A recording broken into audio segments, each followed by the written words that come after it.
Welcome back. Later this week, you may be opening the first door on your Advent calendar. Many people believe that it's the only time of the year when eating chocolate before breakfast is acceptable. The average Briton eats over 7.5 kilos of chocolate every year, and apparently only Switzerland, Austria, Germany and Ireland consume more per capita than we do. Eating chocolate is associated with feeling happy. A study in 1996 showed that eating chocolate causes the release of endorphins in the brain. David Greenwood-Haigh is an international chocolatier, and he joins me now. How lovely to see you. Welcome. Good morning.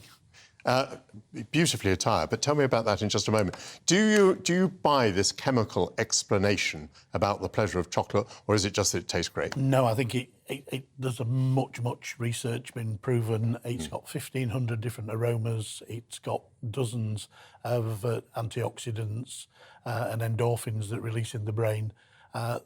It's been around for 5,500 years. So the ancients knew all about it, and that's the reason they took it, because it wasn't pleasant. It was a medicine that you took for the benefits it gave you. Very interesting.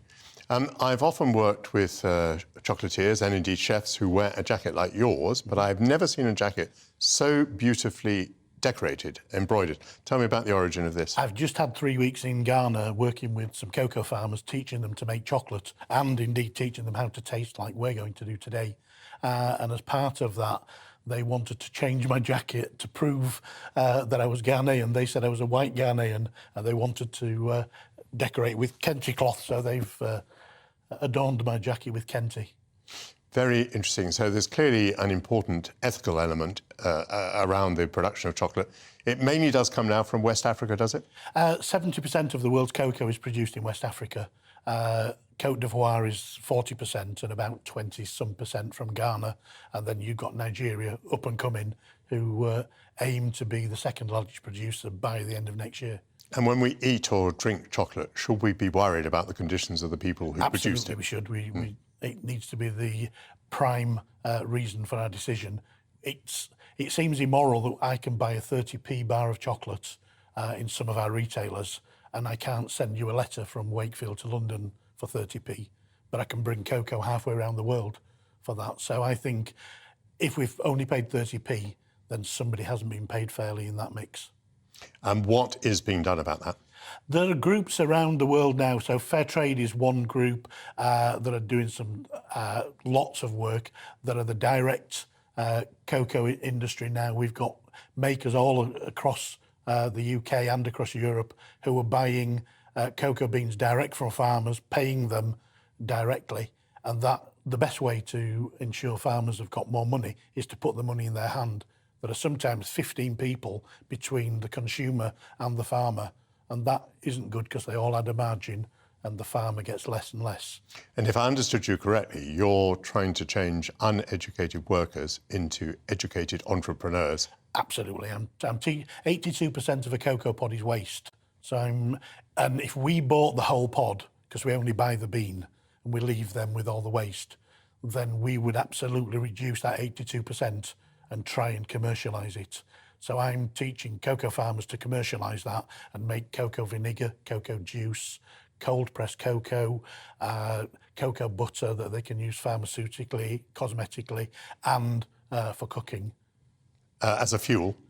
Some as a fuel, but some as a product to eat and to sell locally, not to rely on the economic north, but to sell it to their neighbours, because they're currently importing cocoa drink, hot chocolate from Switzerland. I won't mention the brand, and they could just go outside and make it. So I'm saying, look, but no one had bothered to teach them to make it because it didn't concern us. We only wanted the bean, and we just left them. Now, is Britain a country taken seriously in the world of chocolate? Absolutely. Absolutely. Now, I'm slightly surprised because I remember in the days when we were in the European Union, one of our leading manufacturers, its product was not described as chocolate. It had to change its name away from chocolate. But we do have chocolate makers. We have fantastic chocolate makers. Certainly in the new bean to bar movement, you remember we had the craft brewery movement and we had the craft coffee house movement with Starbucks led. So all of a sudden we all know about Robusta and Arabica and those things.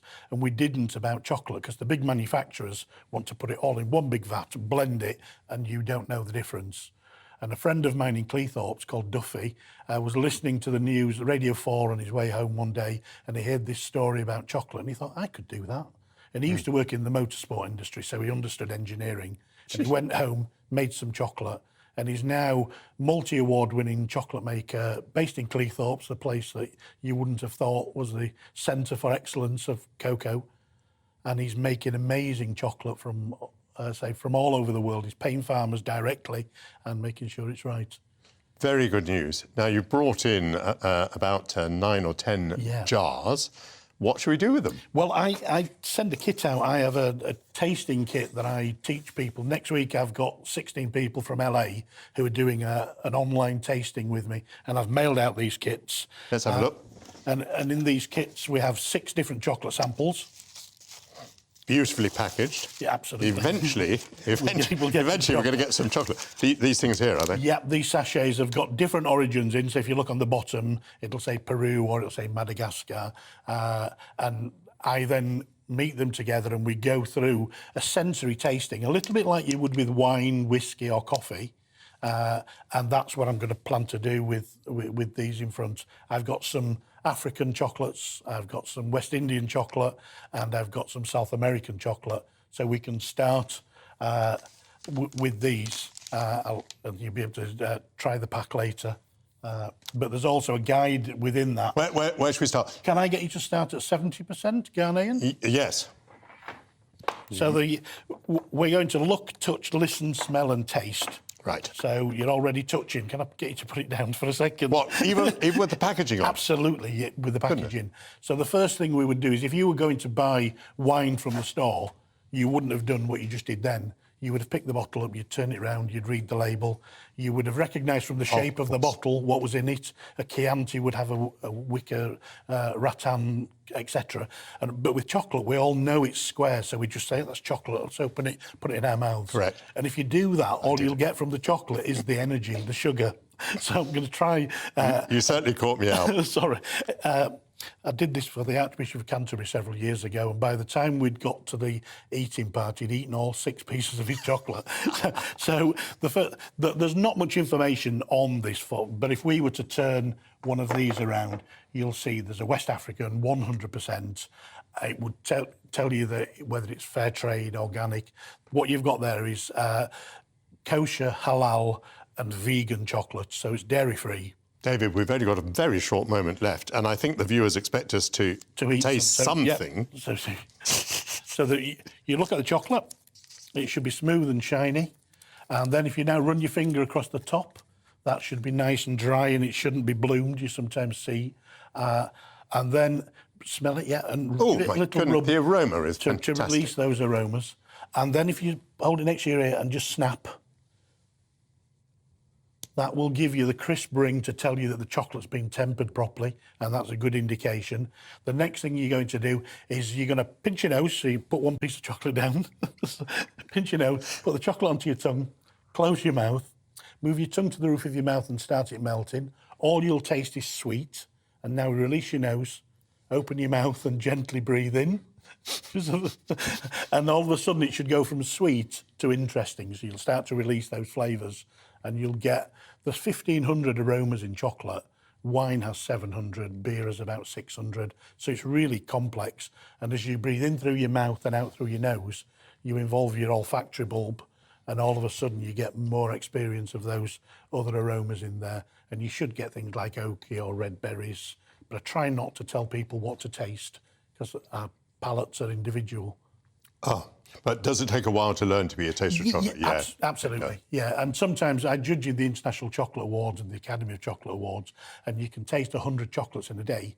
A wonderful job, and you must have a really extraordinary palate. Well, David Greenwood-Haigh, many thanks. Thanks to all my guests who've come in today and joined me down the line. Join me again next week, please, when I shall be exploring taxis and the science of happiness, amongst other things. Enjoy the rest of your Sunday. Alistair Stewart is next. Thank you so much and goodbye. Looking ahead to today's weather, and the UK is looking cloudy and damp in the southeast.